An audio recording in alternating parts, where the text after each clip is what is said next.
지난번 영상에서는 제가 어떻게 한국어 교원 자격증 2급을 도전을 하게 되었는지, 그리고 그 2급을 취득할 수 있는 여러 가지 루트와 저는 그 루트 중에서 왜 학점은행제를 선택을 했는지에 대해서 설명을 드렸습니다.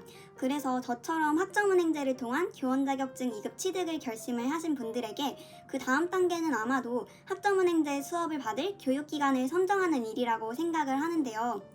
이러한 교육 훈련 기관은 반드시 교육부로부터 평가 인정 승인을 받은 기관이어야 합니다.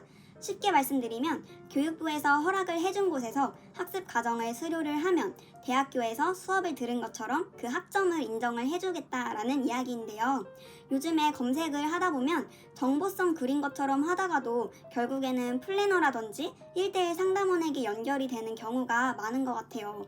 그래서 가끔은 이런 평가 인정 승인을 받지 못한 곳에서 수업을 받다가 사기를 당하는 안타까운 경우도 종종 발생을 한다고 합니다. 이 플래너 관련해서도 영상 뒷부분에 잠깐 설명을 드리니까요. 궁금하신 분들은 끝까지 시청을 해주시기 바랍니다. 그러면 내가 학습을 진행할 기관이 교육부 승인을 받은 곳인지 아닌지 어떻게 알 수 있을까요?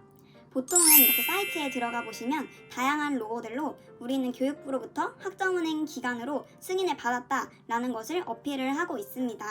이것보다 더 정확하게 알아보시기 위해서는 국가평생교육진흥원 사이트에 들어가셔서 교육훈련기관을 조회를 해보시면 된답니다. 보통은 평생교육원에서 온라인 수강을 많이 진행을 하시는 것 같아요. 저도 마찬가지고요.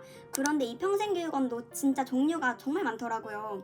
그렇다면 평생교육원을 어떻게 비교하면 좋을지 참고할 수 있는 그런 팁을 드리려고 하는데요. 각자만의 기준으로 선택을 하시면 될 것 같습니다. 첫 번째로 비용 관련 부분인데요. 기본적으로는 이게 한 번에 신청하는 과목 수에 따라서 한 과목의 가격이 달라지더라고요. 예를 들면 8과목 이상 수강을 했을 때 한 과목당 58,000원이라든지 5과목 이상 수강을 했을 때 5만원 이런 방식인데요. 각 교육원마다 그런 할인율도 다르고 시기에 따라서 진행되는 프로모션도 다르니까 그런 비용적인 측면은 나의 상황에 맞게 체크를 해보시면 좋을 것 같습니다. 특히 직장을 다니시는 분들은 싸다고 8과목 패키지를 한 번에 구매를 했다가 따라가지 못해서 후회하시고 중도 포기하시는 분들도 많다고 하시더라고요. 그런데 이렇게 패키지로 결제를 하시면 환불 조건도 되게 까다롭기 때문에 신중하게 잘 검토를 하시는 것을 추천을 드립니다. 두 번째로는 수강해야 하는 강의 조건입니다. 한 강의의 분량이라든지 각 주차별 수강해야 하는 강의 수도 이런 교육원마다 다른데요. 한 강의당 30분, 40분, 50분 이렇게 시간도 교육원마다 다르고 한 주차마다 영상을 몇 개 시청을 해야 되는지 그 기준도 다른데요. 제가 수강하고 있는 곳에 대해서 말씀을 드리면 보통 강의는 1교시는 40분, 2교시는 30분 이 정도로 진행을 되고 이렇게 1, 2교시를 한 주차에 다 수강을 하는 것이 조건입니다. 또 시험과 관련해서도 시험이 총 몇 문항인지, 객관식과 주관식 비율은 어떻게 되는지, 시험의 난이도는 어떤지도 교육원마다 약간 다르니까요. 확인을 해보셔야 하고요. 배점 관련해서도 출석, 중간고사, 기말고사, 과제, 토론, 퀴즈, 참여도, 쪽지 시험 이런 구성 요소들이 어떤 비율로 들어가는지 그리고 어떻게 평가되는지도 다르기 때문에 반드시 꼼꼼히 비교를 하셔서 나의 상황에 가장 적합한 교육원으로 고르시는 것을 추천드립니다. 그리고 네이버에 한국어 교원 자격증을 이렇게 검색을 하면 모든 포스팅들이 다 비슷하다라는 생각이 드시지 않으신가요? 저는 되게 찐 후기를 찾아보고 싶었는데 거의 80에서 90%가 광고고 마지막에는 무조건 1대1로 상담을 도와드리겠다면서 카카오 채널 오픈 채팅방 링크가 걸려 있더라고요. 저도 이런 학습 플래너, 컨설턴트, 학습 멘토라고 불리는 분들이 이런 분들과 오픈 채팅을 많이 했었는데 사실 처음에는 되게 신기한 거예요. 이분들은 왜 공짜로 시간을 투자해서 얼굴도 모르는 불특정 다수 중 한 명인 나에게 이렇게 친절하게 한국어 교원 자격증 과정에 대해서 상담을 해주실까? 이거 사기 아니야? 이런 생각이 들더라고요. 그래서 좀 여쭤봤었는데요. 아니 누구신데? 이렇게 친절하게 무료로 저한테 알려주시냐라고 했는데 나중에 알고 보니까 그 중에는 진짜 교육원 소속으로 정직원으로 일하고 계신 분들도 계셨고 홍보 대행업체 상담사로 일하고 계신 분들도 있었는데 이 비중이 제일 컸던 것 같아요. 그분들은 이렇게 상담을 통해서 학생들이랑 계약이 되면 수수료를 받거나 한 과목당 학생들이 결제하는 비용에서 그 차액을 수입으로 가져가신다고 하더라고요. 그런데 나중에 비교를 해보니까 이렇게 플래너랑 함께하는 경우랑 함께하지 않는 경우랑 그 비용 차이가 정말 컸는데 최대 100만 원 저는 제가 비교했을 때 거의 100만 원 이상이었기 때문에 좀 생각을 많이 하게 되었습니다.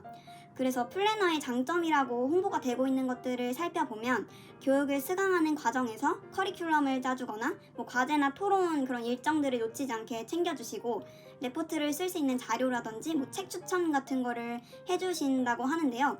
예를 들면 담임 선생님이라든지 뭐 대학교에서 조교, 뭐 결혼해서는 웨딩 플래너라고 생각을 하시면 될 것 같아요. 하지만 불법 대행사의 플래너가 이렇게 학점은행으로 인정받지 못하는 교육기관에 결제를 하게 해서 뭐 나중에 연락 두절이 되거나 결제를 한 이후에 뭐 갑자기 뭐 연락도 잘 안 되고 뭐 태도가 바뀌고 이런 여러 가지 피해 사례들도 있었기 때문에 이 부분은 진짜 잘 체크를 하셔야 할 것 같습니다. 사실 저도 되게 꼼꼼하지 않고 덜렁대고 또 직장을 다니면서 8개 과목을 듣는 게 내가 과연 혼자 스스로 잘 챙길 수 있을까? 이런 걱정이 돼서 좀 돈 더 주더라도 그냥 플래너랑 같이 해야 되지 않을까라는 생각이 들어서 여러 가지를 찾아봤는데요. 그 결과 플래너 없이도 충분히 할 수 있겠다라는 생각이 들었습니다. 사실 플래너분들이 이렇게 제공한다고 하는 그런 정보들은 충분히 스스로 찾아볼 수 있겠다는 생각이 들었는데요. 뭐 예를 들면 과제 같은 것도 그냥 해피캠퍼스에 있는 이런 자료들로 주신다고 하고 이미 블로그라든지 뭐 학사 뭐 이런 카페들의 정보나 자료 같은 게 되게 많았기 때문에 혼자 충분히 스스로 찾을 수 있겠다라는 생각이 들었습니다.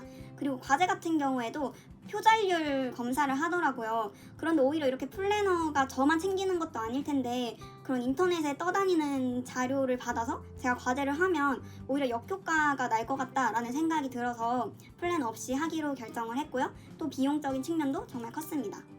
플래너 없이 하니까 거의 50만 원 이상의 비용을 아낄 수 있었던 것 같아요. 그런데 플래너분들이랑 상담을 하면 막 혼자 못한다, 뭐 혼자 하다가 놓치는 경우도 많다 이런 부분들만 말씀을 해주셔서 이 부분은 잘 생각을 해야 될 것 같습니다. 그리고 또 뭐 중간고사나 뭐 쪽지 시험 이런 거 놓치지 않을까 이런 걱정도 분명히 있었는데 제가 수강하고 있는 교육원에서는 카톡으로 이렇게 알람을 주시더라고요. 예를 들면 제가 저번 주에 한 과목을 다 완강을 못했는데 그거를 모르고 있었거든요. 그런데 이거 며칠까지 수강해야 된다라고 카톡도 오고 또 뭐 과제 제출이 언제까지고 토론은 언제까지 해야 되고 이런 게 다 알림톡으로 왔기 때문에 정신만 차리면 잘 할 수 있겠다라는 생각이 들어서 지금 6주차인데 문제 없이 잘 하고 있습니다.